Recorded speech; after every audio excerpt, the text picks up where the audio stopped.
Alt 92.3. So last night, the second show of the Love is Dead tour in Brooklyn. At Elsewhere, I heard a bunch of new songs, Get Out, Miracle, and they all sounded good. They all sounded great, actually. How does it feel to be playing some of the new material out in front of people? What a relief, really.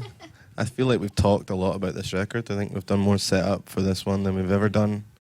And it was all really leading up to that in a way, and we didn't know it, if you know what I mean. You can become disconnected from the live show if you don't do it for long enough. So I just felt incredible. The last two shows have been so good. And to watch those songs, the new songs, connect so quickly has been very, very encouraging. Such a relief. Especially we're only a couple of days away from Love is Dead coming out. It's coming out on Friday. And so to be back in that live element with, as I heard him described last night, a human drum machine. Well, Martin was pulling me up on that in the cab on the way here. He was like, that's not really nice. It implies that he doesn't have any feel in the way he's playing. And I was like, no, I just meant that he's like locked in a way that, you know, it's nothing worse than a sloppy drummer. And he's the opposite of sloppy. I meant to be complimentary to him, but maybe it didn't come out like that. Last night was kind of a first, actually, because we've got a monitor engineer now. We didn't have one before, and he has hooked it up so we can actually all hear each other in between songs. So this is kind of a new thing for us. I haven't heard Iain on stage in any capacity for Since about 5 years. 2013, yeah. Because we never had a monitor engineer. We were doing it through the computer by ourselves. So we were just muting as many microphones as possible to reduce like any excess noise. So, Yeah. But per Johnny, the new drummer, doesn't have a mic. We realised that. We're like, oh yeah, he's just a victim now, which isn't very nice. I was wondering so maybe why we I should never get heard. him Right? a little talkback mic just in case. Yeah, I was wondering why I never heard a quotable quote from Johnny last night. Because he's a robot. Yeah. We He's a just put human some- drum machine. They yeah. don't speak. Oh, bless. I took it as a term of endearment. Yes. As I believe it was intended. I did see, however, because I follow all of you guys on social media, is it true there was almost a collision last night? I There got was? a small fright. Yes. We haven't actually discussed this in person, but Well, I think the mic was away from my mouth, so nobody could hear me go like, "Whoa!" You're the, like right there. It was, I just misjudged how small the stage was, and I would usually, go next to the drummer if I'm playing the bass and kind of swung the headstock of my bass just as Lauren came careering towards me, and I must have missed her it was by close. about that. It was pretty close. Is that the closest there's ever been to a calamity on I would say stage? so. I think so. Like I get like scabby knees from, I don't know. It just looks like I've been climbing trees. Like I'm a 30-year-old woman and I look like a toddler from like the knee down. But yeah, and I guess I've fallen over a couple of times, but nothing bad. Like we've not been like nutted in the head by an instrument. So. No. But And you weren't last night. It was just a No, close it was call. close. Very but then I close. always, I remember, was it the MTV Awards or something where Chris Novoselic threw the bass in the air and then there was a Nirvana fan in the audience. He's like, yes, it was. And he like absolutely wrecked his head when it landed on him. So basses are no joke, man. Don't run No. into those. As opposed to the magical time when Prince threw the guitar in the air and it never came down. Have you happened? seen that video? No. What happened? Nobody knows. Can anyone collaborate? No. So it's serious.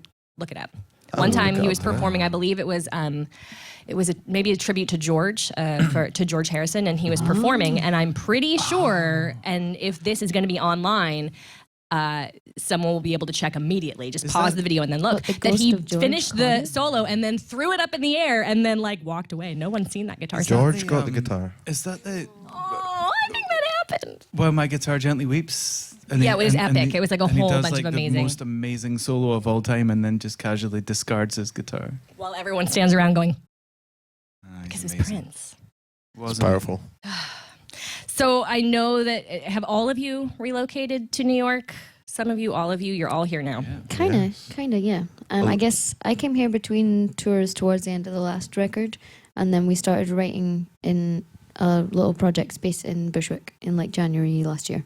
So have you had any like quintessential moments where you're like, yeah, I'm a New Yorker now? I got someone spit on me the other day. They didn't spit on me, they spat in the street and it blew back into me, and I was like, Oh, man. Okay, that's disgusting. gross. Yeah, that's unfortunate. But I think there's lots of positive things. I get quite annoyed when people who complain, they're like, ugh, I have to be here all the time. Ugh. I'm like, well, don't come then. No, I think I mean, as someone who also relocated here to work for the station, like there's a creative energy here that's different and a pace that's It's different. amazing. I love Yeah. the city. So have you, Yeah. I started feeling Oh, like a New you Yorker once I could, when you're going in the subway, once I could consistently get through with one swipe, Mhm. that's when Is there I a knew. technique? You've nailed Well, there is. the There's a feel angle, to the it. speed. You can't go too quickly. When I first came here, it was like, That's still me. Sometimes. now Well, I'm just like, and people ask me for directions now in the street, so I'm like, I must look like I know where I'm going or something. And I guess, I don't know, I don't live like in the center of Manhattan or anything, so I feel like I'm in a place that's like quiet enough that I can like still not go insane or anything. But yeah, I like it. I like it a lot. So, in thinking about your material over the course of your career and as we get ready for Love is Dead to come out, there's a lot of bands that I love that are really good at turning sad thoughts into happy songs. And one of the things that I feel like I have observed about you guys is that you're really good at turning anger into something that sounds really hopeful. Like I was thinking about that last night when I heard Never Say Die for the first time, where there's an element of that where you could hear it as being very hopeful, but if you really get into the lyrics of it, there's something that's there's a lot of anger. Do you feel like there's a relationship that you're conscious of between working things that you're frustrated out and turning them into something that sounds hopeful and bright and lighter than that? I don't know. I feel like writing always feels cathartic to me. It feels like that now, and it felt like that when I was like 15, writing worse, really terrible lyrics. But I don't know. I don't think we're conscious of trying to make it hopeful, which I guess is a good sign. It must mean there's still an optimist inside me somewhere, because it always feels like it ends up in that place. And I don't know. Maybe that's just how I am as a person, or how I was brought up, or something. I feel like it's all well and good to know about the negative things and be aware of them. That's better than ignoring them. But then, if you just point out how awful everything is, and that's the end, then that feels like quite a negative way to be, I guess. It's exhausting, I think, too. You need a respite from it. You need like that bright, happy chorus. You need that bright, cheerful sun every once in a while to cut through the darkness. And I feel like there's something reassuring, and I don't know if the word is a community or something, but reassuring about even when you talk about it in the pub with your friends, and you can be like, oh, I was going to say a bad word there, but it'd be like, stuff's really bad, isn't it? And you can like vent about that, but then, there's some kind of comfort in talking about that, and then realizing that, some people think the same as you do, and that some people want to do things differently. And I feel like there's a comfort in that for me personally. So hopefully there's a comfort in that musically, I guess, as well. Yeah. See, I like the Ian word. likes that. He's like, like that. Let's say I like the word community too. I mean, that's what we're all kind of trying to build, is that connection. I feel like I've had actually a lot of conversations since moving here about that, because there are so many people here, and there's times when you can feel very alone in a crowd. But when you have that one-on-one connection where you share something, or like something you're afraid of or something you're angry about, and someone goes, hey man, like me too, it's okay. Like the more we amplify our voices that way, or sing them and it amplifies them, like I feel like that's helpful for everyone. Absolutely. I think so. And I don't know, I feel like, especially now, like we only played a couple of shows on this record, but having played them, I'm like, it's really nice to see people being happy about something or feeling some kind of release about something, and we're really lucky to have that, like not a lot of bands necessarily get that. So, and not that I'm like, oh, everything will be okay no matter what happens with the record, but I kind of feel like maybe it will be to an extent, because there's a lot of people that are, really invested in that community, and we invest in that. And I was thinking about that last night. I was like, oh, when I saw some kids wearing like Bury It shirts, I was like, it's gonna be fine. It's gonna be fine, guys. It's gonna be okay. They still won't hate us. It's okay. Yeah. That's just another facet of being away for this amount of time. Like when you're away for long enough, your mind travels in every direction. You think every single thought, all the negative ones. Like, it's hard to take a year and a half off now. And coming back and seeing this much emotion and this much interest, and like these last two shows, seeing the levels of excitement that we've seen is incredibly energizing.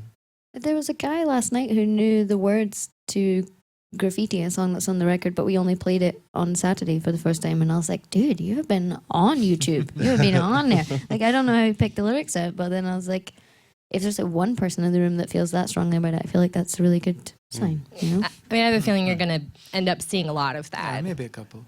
I hope so. Here and there. I don't know.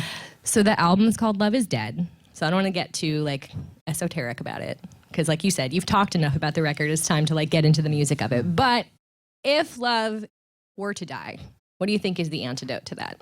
How do we, this community of people who care about music and connection, how do we revive it?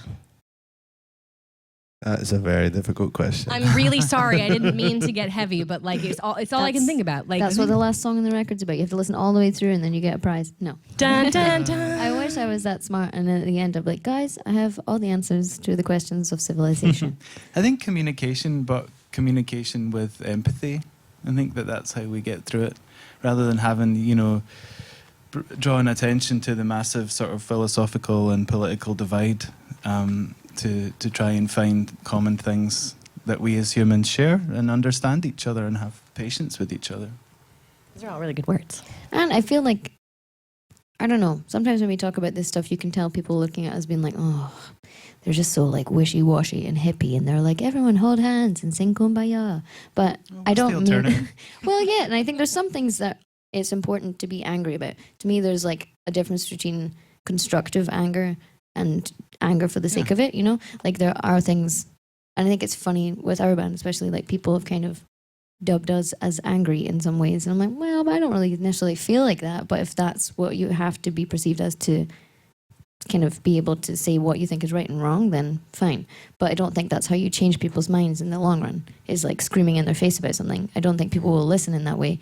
But also, I kind of feel like you only get to do this once, like this band thing and this life thing. So might as well try and do what you think is the right, in inverted commas, thing, I suppose. Well, because the people who think that anger is a bad thing haven't figured out how to harness it into something artistic or creative. And in a way, I feel like that's what good art is able to do.